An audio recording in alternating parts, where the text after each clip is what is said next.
amashirahamwe 19 hamwe hagati y'akazina muntu yasohoye urwandiko mu ntumbero yo kwiyamira ivyohoterwa rimaze igihe rikorerwa impunzi z'abarundi mu gihugu ca Tanzania mu ntumbero yo kuzihungura ku nguvu. Ayo mashirahamwe ariyamiriza ibikorwa byose bigayitse bihungabanya agateka k'izo mpunzi z'abarundi, haba ibikorwa by'ubwicanyi, gufungirwa ubusa, konona imirima yabo, ko igikorwa cose bokora co kwiteza imbere mu ntumbero yo gusahiriza mu bifungurwa vy'intica ntikizi basanzwe bahabwa. Ayo mashirahamwe uko ari 19 ariyamiriza ingingo zose zimaze igihe zifatwa na leta ya Tanzania, haba kugara amashuri canke ibitaro, hamwe n'ingingo yo gushiraho ikingo ntarengwa c'uko abarundi bose baba bahungutse kandi habonyanzwe amategeko agenga impunzi. Ayo mashirahamwe aratera ivyatsi imyifato y'abategetsi ba Tanzania n'abakozi ba ASEI bamana ntabyo bariko baratera ubwoba impunzi mu majambo bakoresha mu manama ko utazohunguka zibonera ko canke azogirirwa nabi. Ayo mashirahamwe kandi ntiyizeye na gato imvugo zihumuriza impunzi z'abarundi zakoreshejwe n'ishirahamwe ASEI ku rwego rw'akarere mu rwandiko bashize ahabona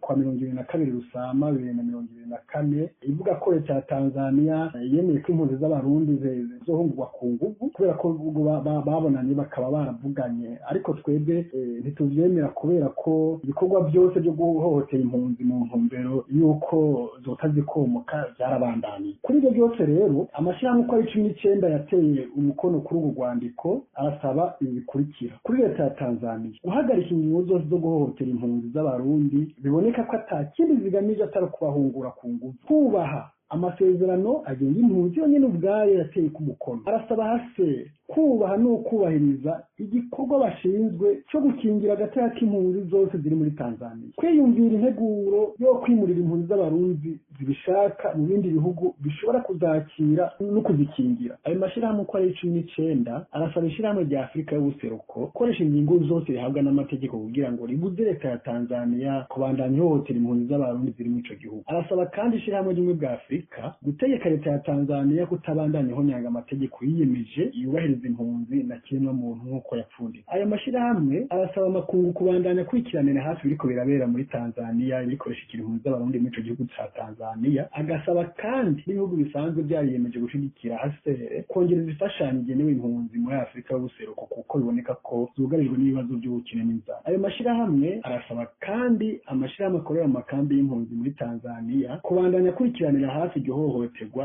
mbere abandanya atanga imfashanyo ku mpunzi zose atavanguye. Mu kurangiza ayo mashirahamwe uko ari 19 tera kanya imenyesha makuru ibyaha byo mu gihugu na mpuzamakungu kubandanya ashira habona ayo mabi impunzi z'abantu ziriko zirakorerwa muri ico gihugu ca Tanzania.